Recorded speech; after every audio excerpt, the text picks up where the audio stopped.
విజయం సాధించి బీసీలు అంతిమంగా అధికారంలోకి రావాలని తెలంగాణ శాసనమండలి డిప్యూటీ చైర్మన్ బండా ప్రకాష్ ముద్రస్ ఆకాంక్షించారు.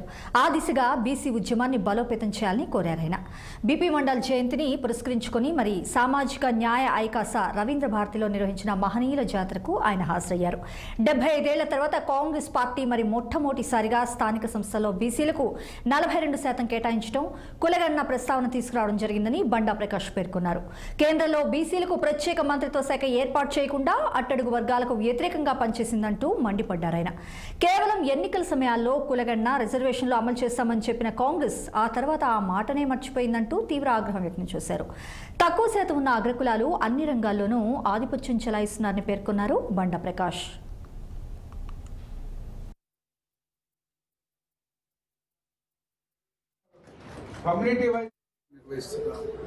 మహనీయుల జాతర కార్యక్రమంలో పాల్గొనడం జరిగింది. మండల్ గారి జన్మదిన సందర్భంగా ఈ కార్యక్రమాన్ని అన్ని వర్గాలకు సంబంధించిన వాళ్ళని మొత్తం చేసే విధంగా యువజనుల రాజ్యాధికారం దిశగా ఈ కార్యక్రమాలు ఏర్పాటు చేస్తూ మిత్రుల్ని హృదయపూర్వకంగా అభినందిస్తున్నాను. సోదరుడు గత 30 సంవత్సరాలుగా అనేక విషయాల్లో బీసీ ఉద్యమాలు సామాజిక సేవ చేస్తూ కార్యక్రమాలు నిర్వహిస్తున్నారు.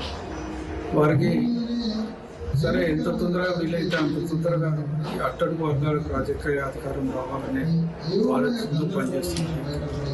ఈ సమావేశంలో కూడా మేము అందరం కోరుకునేది రాజ్యాధికారం సాధన కావాలంటే ఈ వర్గాలన్నీ కలిసికట్టుగా కొంతకాలం పనిచేయాలి, కలిసికట్టుగా నడవాలి. అనేక కార్యక్రమాలు సంఘటితంగా పనిచేసి ఆ దిశగా అడుగులేస్తే తప్ప సాధ్యం కాదు.